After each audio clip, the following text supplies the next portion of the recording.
Hi everyone, कैसे हैं आप सभी स्टूडेंट्स। आज हम लोग यूनिट 1 का सब टॉपिक सी पढ़ेंगे, silent feature of the constitution. ठीक है, क्या फीचर है हमारे संविधान का। ठीक है, ये क्लास बिल्कुल बाइलिंगुअल है, हिंदी मीडियम हो इंग्लिश मीडियम हो, दोनों के लिए। आपको हम बता दें कि अगर आप यूजी सेकेंड सेमेस्टर के हैं और आप बिहार के किसी भी यूनिवर्सिटी के हो, चाहे आप ललित नारायण यूनिवर्सिटी के हों या पीपीयू के हों या पीयू मतलब पटना यूनिवर्सिटी या कोई भी यूनिवर्सिटी के हों बिहार के, आपके लिए वीडियो काफ़ी हेल्पफुल है। जो स्टूडेंट ए और बी यानी कि making of the constitution, debate in the constituent assembly, और बी है philosophy and the preamble of the constitution, अगर ये वीडियो नहीं देखें, लिंक डिस्क्रिप्शन बॉक्स में दिया गया है, आप ज़रूर देखिए। कंप्लीट सिलेबस आपका 4 यूनिट में है और ये आपका कंप्लीट सिलेबस है जो हमारे तरफ से आप लोग को एक इजी वे में और एक डेकोरेटिव वे में दिया गया है। तो आप लोग आरंभ बैच के पार्ट हैं और जो स्टूडेंट नए देख रहे हैं इस वीडियो को, आरंभ बैच को ज़रूर ज्वाइन करें, जो कि बिल्कुल फ्री ऑफ कॉस्ट है यूजी सेकेंड सेमेस्टर के लिए। आपको सिलेबस, लेक्चर्स, बहुत सारी चीज़ें मिलेंगे। इंस्टाग्राम का आईडी डिस्क्रिप्शन बॉक्स में है, टेलीग्राम का है, नोट्स वगैरह सब कुछ मिलेगा। सो लेट्स सी कि हम लोग silent feature of the constitution में क्या पढ़ेंगे। ठीक है, और हाँ, एक बात ध्यान रखिएगा, हम जो भी पॉलिटी ये पढ़ा रहे हैं, जो भी पॉलिटिकल साइंस आपको पढ़ा रहे हैं, ये सब आप कोई भी इंडिया का एग्ज़ाम दीजिए, चाहे आप ग्रुप ए का दीजिए या ग्रुप डी का दीजिए, आपको ये हेल्प करेगा। हम मान के चल रहे हैं कि आपको पॉलिटिकल साइंस में कुछ भी नहीं आता है, आप जीरो लेवल पे खड़े हैं और आप इसको सीखने के लिए खड़े हैं। उसी लेवल से हम स्टार्ट करके आपको हम वहाँ तक पहुँचाएंगे जिससे आप टॉप करिएगा अपने यूजी एग्ज़ाम में और आपका एक बेस बन जाएगा कोई भी कंपटीशन एग्ज़ाम के लिए। So let's see.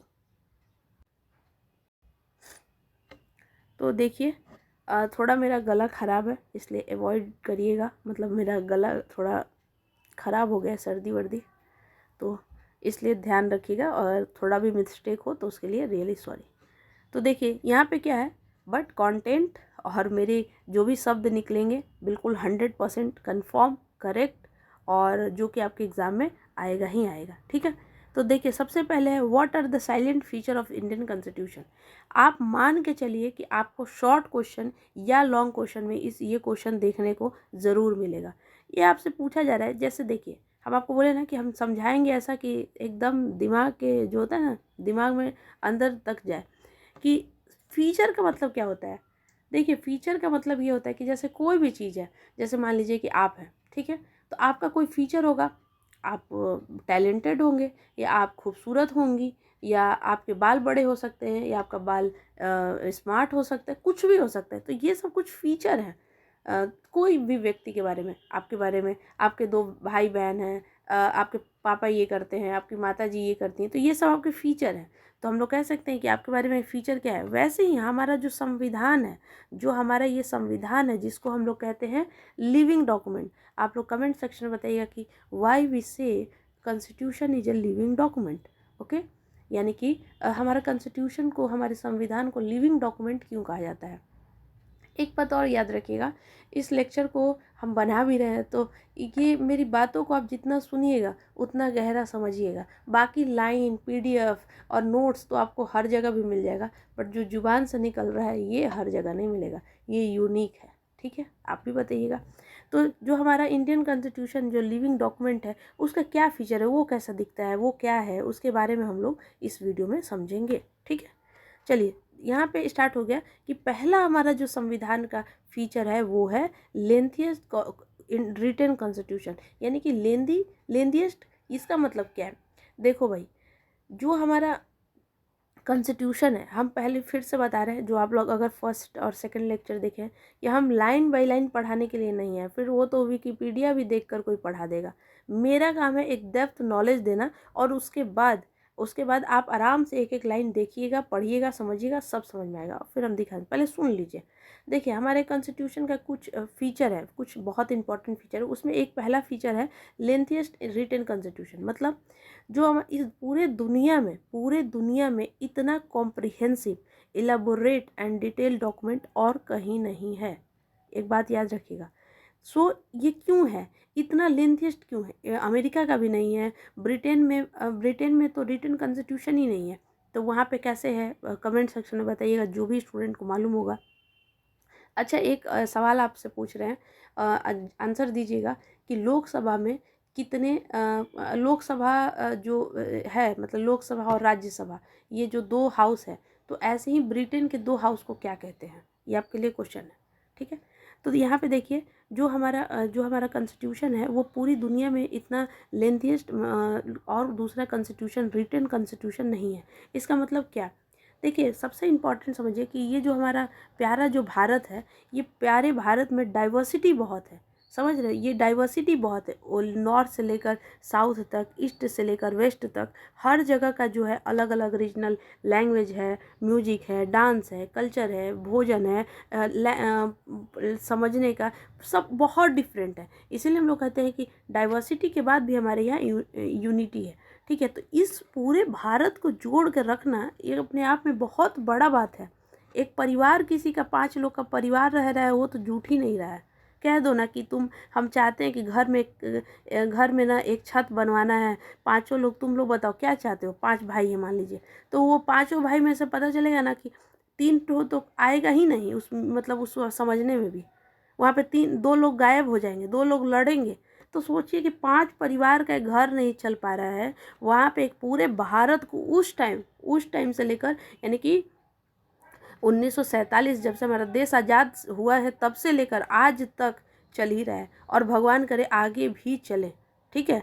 तो देखिए यहाँ पे क्या है कि वही हमारे हमारे पड़ोसी मुल्क में देख लीजिए, या और भी देख लीजिए, इधर बांग्लादेश है, इधर पाकिस्तान है, अफ़गानिस्तान है। आप देखिए, ये भी तो एक कंट्री है, लेकिन ये हमारे तरह स्टेबल तो नहीं है। जब ना देखिए गवर्नमेंट बदल गया तो जो पीएम हैं उन्हीं को अरेस्ट कर लिया गया, पीएम जो हैं उनको भागना पड़ रहा है देश छोड़कर। मतलब ये सब क्या है? ये अनस्टेबल है, यानी कि वहाँ पे जो जो गवर्नमेंट चल रही है वो अनस्टेबल है, और वो अनस्टेबल होने के पीछे कहीं ना कहीं कारण है कि हमारा जो रूल है, जो रेगुलेशन है, वो कहीं ना कहीं उस लेवल पे नहीं पकड़ पा रहा है जहाँ पे सारे लोग को कंट्रोल किया जाए। देखिए, हर देश में गलती है, हर देश में सही है, वो चीज़ बात की बात है, but as a whole, India as a whole अगर देखिए, इस पूरे भारत को देखिए, तो एक जोड़ कर रखना एक अपने आप में बहुत बड़ा काम है, बहुत बड़ा।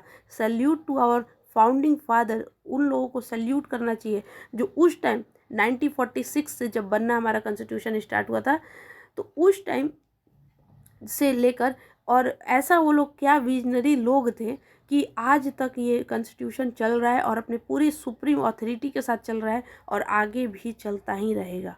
तो ये एक बेस्ट एग्जांपल है। अब यहाँ पे बात की है, जो ये तो समझ में आ गया कि बहुत बड़ा है, ये है वो है, तो इसके लिए तो अच्छा चाहिए कॉन्स्टिट्यूशन। तो रिटन है, हमारे जो संविधान है वो लिखा हुआ संविधान है, और लेंथीस्ट इसलिए है क्योंकि हर कुछ इसमें लिखा गया है, हर कुछ, ठीक है। जो आर्टिकल्स हैं, जो पार्ट्स हैं, जो शेड्यूल हैं, आर्टिकल में भी सब जब सब उसका भी सब जो बनाया गया है, ABC ऐसे कर करके, तो ये इसलिए उसको लेंथीस्ट। अमेरिका में क्या है? अमेरिका में क्या है कि हर स्टेट का अपना अपना है, ठीक है, हर स्टेट का है। लेकिन हमारे इंडिया में क्या है? स्टेट को अलग से नहीं कॉन्स्टिट्यूशन बनाया है, पूरे भारत का कॉन्स्टिट्यूशन एक बनाया गया, इसीलिए ये दुनिया का लेंथीस्ट रिटन कॉन्स्टिट्यूशन है। याद कर लीजिएगा, पहला फीचर। अच्छा, एक चीज़ और, कैसे, अगर ये सवाल आ गया एग्जाम में, कैसे बनेगा? एक ऐसे गोला कर लीजिए, यहाँ पे लिखिए पहला नंबर लेंथीस्ट, दूसरा ये, तीसरा ये, ऐसे कर करके फिर एक को यहाँ पे लिखिएगा, ठीक है। इसको बबल कर दीजिए, डायग्राम बनाइए, उसमें 2 लाइन लिखिए, और वैसे मस्त लिखिए 4-5 पन्ना। कौन कहता है कि 10 पन्ना लिखना है? और आप बड़े होंगे, अभी छोटे हैं, बड़े होंगे, समझिएगा कि क्या ही दीदी पढ़ाई थी। फिर ये बताया गया है, सेकंड है blend of rigidity and flexibility. Rigidity और फ्लेक्सिबिलिटी का मतलब क्या होता है भाई, ये भी तो बताइए। देखिए, रिजिडिटी का मतलब कि एकदम वो कौन सा मूवी देखें आप लोग, कौन सा मूवी है, काश आप ये लाइव लेते और आप लोग बता देते हैं। अनिल कपूर का कौन सा मूवी था, अरे जिसमें वो CM बनते हैं एक दिन के लिए, तो उसमें जो अमरीश पुरी होते हैं, मुंह बंद करके कहते हैं ना कि मत बोलो, कुछ मत बोलो, एकदम रिजिडिटी, ऐसा नहीं हो सकता। तो मेरे को एकदम सडन याद आ गया, पता नहीं कौन सा फिल्म है वो, याद नहीं आ रहा हमको। तो रिजिडिटी का मतलब ऐसा होता है कि बदल ही नहीं सकता है, और अगर तुम बदलने का कोशिश किए तो तुमको एक हाई लेवल पास करवाना होगा रेजोल्यूशन को, ऐसा। लेकिन फ्लेक्सिबल का मतलब होता है कि अच्छा तुम बताओ, जैसे ऐसे समझिए, जैसे फॉर एग्जांपल मान लीजिए एक फैमिली है 5 परिवार का।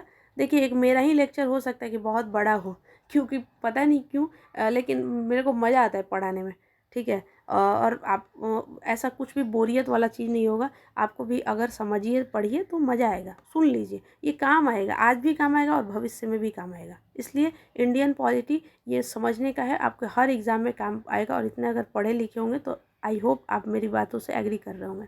और हम समझा इसलिए रहे इतना, क्योंकि हमको ये मान के चलें कि आप बिल्कुल जीरो पे बैठे हैं, आप पहली बार आप पढ़ रहे हैं और आपको यहाँ से टॉपर हमको बनाना है, ठीक है।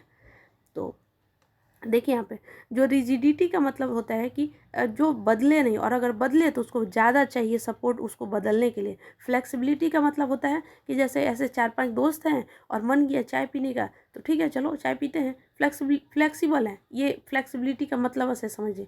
रिजिडिटी का मतलब 5 दोस्त हैं, उसमें से 3 गलती से यूपीएससी एस्पिरेंट हैं और 2 को नहीं है। अब दूसरा कह रहा है एक कि चलो यार फिल्म देखा जाए, लेकिन ये तीनों को बोलना, वो तीनों कहेगा नहीं नहीं हमको ना करेंट अफेयर रिवाइज करना है, हमको 365 रिवाइज करना है। ये रिजिडिटी है। इसको इस ऐसा नहीं कि ले नहीं जाया जा सकता है, जाए ये तीनों को भी ले जाया जा सकता है, बट तकलीफ है, यहाँ पे फ्लेक्सिबिलिटी है। I hope you understand. So यहाँ पे देखिए क्या लिखा है, the constitution of India is a neither rigid not flexible but a synthesis of both. एक बात याद रखिएगा, आप सुनते होंगे कि इंडिया का कॉन्स्टिट्यूशन, ये एक निगेटिव पॉइंट है कॉन्स्टिट्यूशन का, कि लोग कहते हैं या बहुत लोग कह दिए थे कि ये ना उधार लिया गया है, ये कॉन्स्टिट्यूशन इंडिया का थोड़ी नहीं, तो कॉपी किया गया है और देश से, कनाडा से, ब्रिटेन से, अमेरिका से, जर्मनी से, ऐसे करके। बट नहीं, ये गलत है। ये गलत इसलिए है कि भारत कभी भी टू कॉपी ऐसे नहीं किया कि यहाँ का शब्द उठाया और टू कॉपी कर दिया, नहीं नहीं। भारत क्या किया कि इस देश का ये अच्छा लगा तो इसको ये यहाँ से लिया, और इस देश का ये अच्छा लगा तो इसको यहाँ से लिया, और फिर क्या बनाया, भारत के लिए दोनों मिलाकर ये बनाया। यही है यूनिक हमारे यहाँ, ठीक है। तो हमारे यहाँ ना रिजिडिटी है ना फ्लेक्सिबिलिटी। अब हमको एक सवाल का जवाब दीजिएगा कि अमेरिका में कैसा है, रिजिडिटी है कॉन्स्टिट्यूशन में या फ्लेक्सिबिलिटी है, ठीक है। तीसरा समझिए, और फेडरल सिस्टम विथ यूनिटरी बाइस, इसका मतलब क्या है, फेडरल सिस्टम विथ यूनिटरी बाइस का मतलब क्या है, the constitution of India established A federal system of government. मतलब हमारे यहाँ सेंटर और स्टेट है, ठीक है। सेंटर और स्टेट है। फेडरल का मतलब होता है कि जैसे 100 रुपया है तो 100 रुपये में से 50 रुपया सेंटर और 50 रुपया स्टेट को मिला, इसको कहेंगे फेडरल। मतलब एकदम वो क्या कहते हैं, बिल्कुल 50-50 वाला। यूनिटरी का मतलब, ये पहले भूल जाइए, यूनिटरी का मतलब है, आपको पता है यूट्यूब पर ना एक एक शब्द को ढूंढिएगा ना तो दिमाग वो होगा कि इसका मतलब क्या होता है। यूनिटरी का मतलब होता है कि 100 रुपया का 100 रुपया पूरा सेंटर के पास है। सेंटर मतलब समझ रहे हैं ना, पार्लियामेंट, और स्टेट मतलब जैसे हमारा बिहार, ये ऐसे करके यूपी, ये सब स्टेट हुआ। तो 100 रुपया पूरा सेंटर के पास हो गई, इसको कहेंगे यूनिटरी, जहाँ पे सेंटर का 100% हो। फेडरल कहेंगे जहाँ पे सेंट्रल और स्टेट का 50-50% है। लेकिन हमारा भारत यूनिक है, ये भी कहीं से लिया, ये भी कहीं से लिया, लेकिन हमारा भारत क्या किया कि फेडरल रखा बट यूनिटरी बायस कर दिया। यानी कि जब ज़रूरत, ऐसे तो हम लोग फेडरल हैं, 50-50 का है, लेकिन जहाँ ज़रूरत पड़ा सेंटर के पास ज़्यादा पावर है, सेंटर का पलड़ा जो है भारी है। इसका बेस्ट एग्जांपल देखिए ना, और सारा भी एग्जांपल है बट समझाने के लिए कोविड समझिए। मोदी जी हैं, बोले कि लॉकडाउन लगेगा, कोई का थोड़ी ना कह दिया कि नहीं नहीं हम ना लॉकडाउन नहीं लगाएंगे। अरे लगाना तो पड़ेगा, जब इसलिए लगाना पड़ेगा कि जो हमारा सेंटर है फुल अथॉरिटी लिया उस टाइम, क्योंकि लिए इसलिए क्योंकि उस टाइम ऐसा सिचुएशन बन गया था। तो जहाँ ज़रूरत पड़ेगा सेंटर को, अगर लगेगा कि सेंटर को कि मतलब हमारे स्टेट में ये चीज़ का ज़रूरत है, तो वहाँ पे सेंटर का ही होगा। दूसरी बात, अगर कोर्ट में सेंटर और स्टेट का कोई बात में मतलब जो भी है बहस है किसी बात को, तो सेंटर को ही फर्स्ट प्रायोरिटी में दिया जाएगा। समझ में आया, ठीक है। आगे सुनिए, parliamentary form of the government यहाँ पे लिखा है, the constitution of India has operate for the British parliament system of the, देखिए समझिए इस चीज़ को, समझा दे रहे हैं फटाफट। Parliamentary form of the government, parliamentary form of the government का मतलब ये होता है कि जहाँ पे 2 हाउस होते हैं, एक लोकसभा और एक राज्यसभा। तो देखिए parliamentary form of the government का मतलब क्या हुआ, ऐसा गवर्नमेंट हमारे यहाँ क्या है, 2 हाउस है, एक लोकसभा और एक राज्यसभा। इसको यहाँ यहाँ पे parliamentary form of the government है, ठीक है। और ये कहाँ से लिया गया है, ब्रिटेन से, ठीक, ओके। स्टेट में भी हमारे यहाँ वैसे ही है, ठीक है।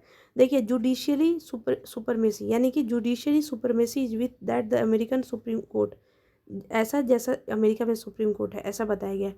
जुडिशियरी सुपरमेसी का क्या होगा कि कोई भी चीज़ है भारत में, कोई भी चीज़ है, चाहे गवर्नमेंट हो, आम जनता हो, कोई भी चीज़ है, अगर कहीं भी प्रॉब्लम हुआ, कोई भी इशू हुआ, तो हमारा कोर्ट जो है, जो हमारा जुडिशरी है, वो सुप्रीम है, वो निर्णय ले सकता है, ठीक है।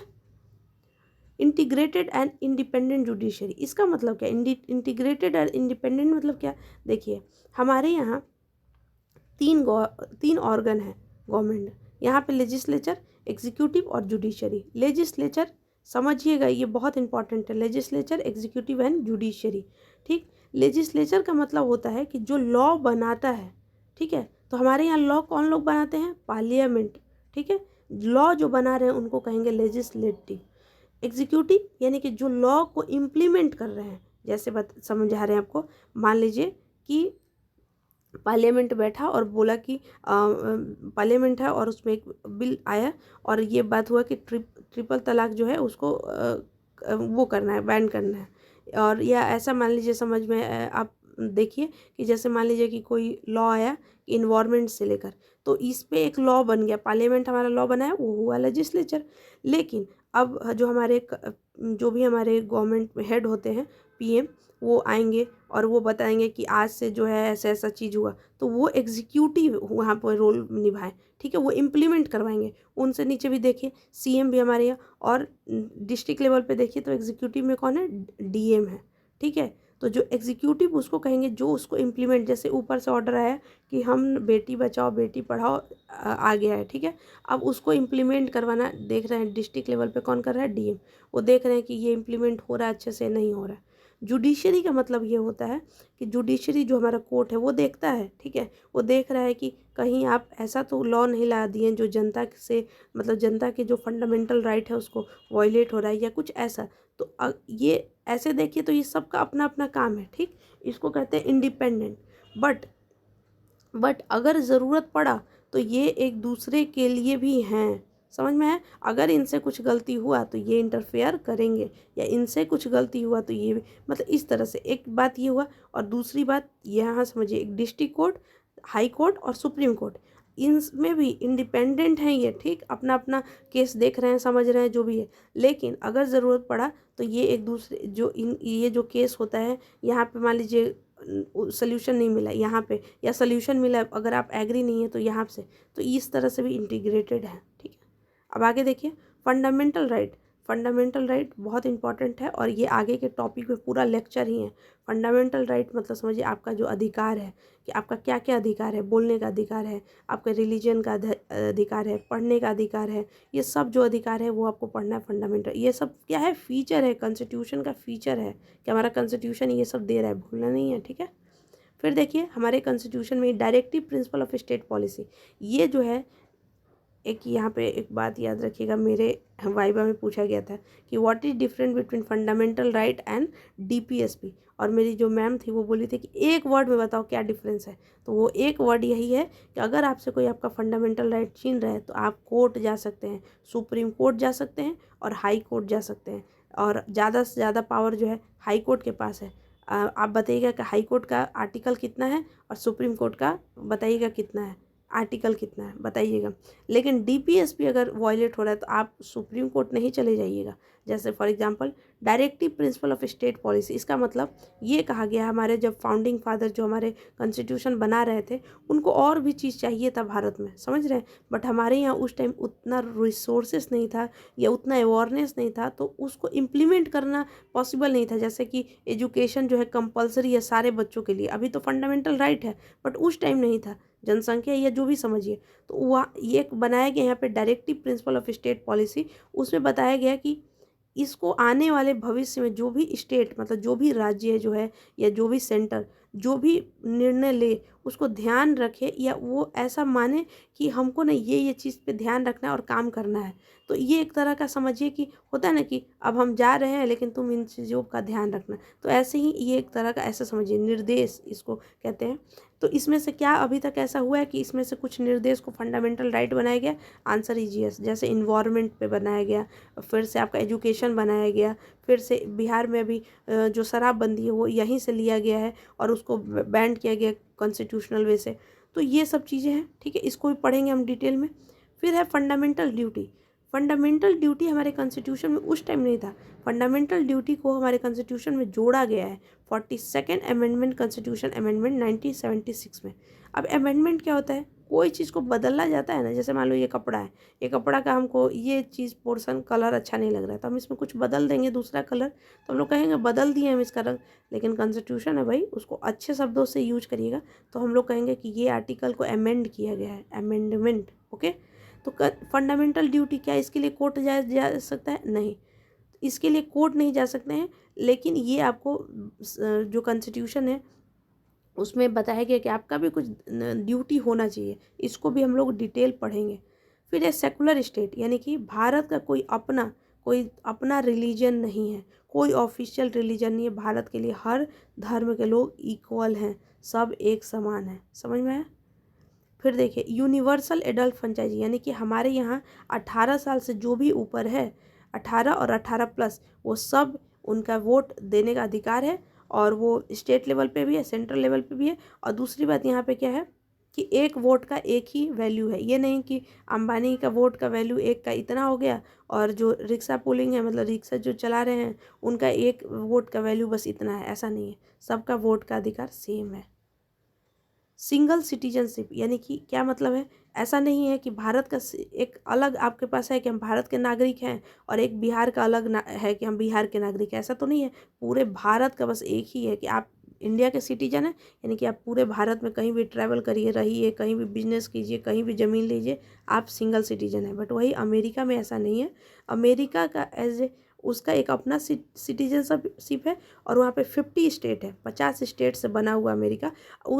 हर स्टेट का अपना अपना सिटीजनशिप है, ठीक है। तो हमारे यहाँ सिंगल सिटीजनशिप है। फिर है इमरजेंसी प्रोविज़न। हमारे यहाँ भारत है इतना बड़ा देश, तो हो सकता है कि कभी इमरजेंसी का भी प्रॉब्लम हो सकता है। तो हमारे यहाँ 3 तरह का इमरजेंसी का प्रावधान दिया गया है। एक है नेशनल इमरजेंसी, एक दूसरा है प्रेसिडेंशियल इमरजेंसी, यानी कि जो स्टेट पे लगता है। सुने होंगे कि महाराष्ट्र में इशू के वजह से वहाँ पे प्रेसिडेंशियल लगा हुआ है। और अभी जैसे मणिपुर में भी प्रेसिडेंशियल इमरजेंसी लगा हुआ है। और एक होता है फाइनेंशियल इमरजेंसी। तीनों में से बताइएगा कि हमारे भारत में ऐसा कौन सा इमरजेंसी जो अभी तक ना लगा है और आई रियली विश कि भविष्य में भी ना लगे, ये आप बताइएगा। और वो भी स्टूडेंट जो इमरजेंसी के तीनों आर्टिकल को बताइएगा। Well and good. आगे देखिए, 3 टायर गवर्नमेंट हमारे कॉन्स्टिट्यूशन का फीचर है। यानी कि क्या है कि हमारे यहाँ सेंटर, स्टेट और पंचायत, म्यूनिसपैलिटी, ऐसे। ये गांधी जी का कॉन्सेप्ट था और ये स्टार्टिंग में नहीं दिया हुआ था कॉन्स्टिट्यूशन, ये डीपीएसपी का पार्ट था और गांधी जी का कॉन्सेप्ट था। इसको समय के बाद 73rd 74th कॉन्स्टिट्यूशनल अमेंडमेंट से ऐड ऑन किया गया। गांधी जी का क्या नाम था कि पैसा ऊपर से काम नीचे ना हो, काम ऐसे हो, काम ऐसे हो, यहाँ से ग्रास रूट से ऊपर कोई भी चीज़ जाए तो हमारा देश बहुत ही मजबूत बनेगा, ठीक है। फिर देखिए कंक्लूजन, बस यही है, लास्ट है कंक्लूजन, लिखना ही लिखना है। The Indian constitution is a dynamic and adaptable document reflecting India complex diversity and evolving socio-political landscape.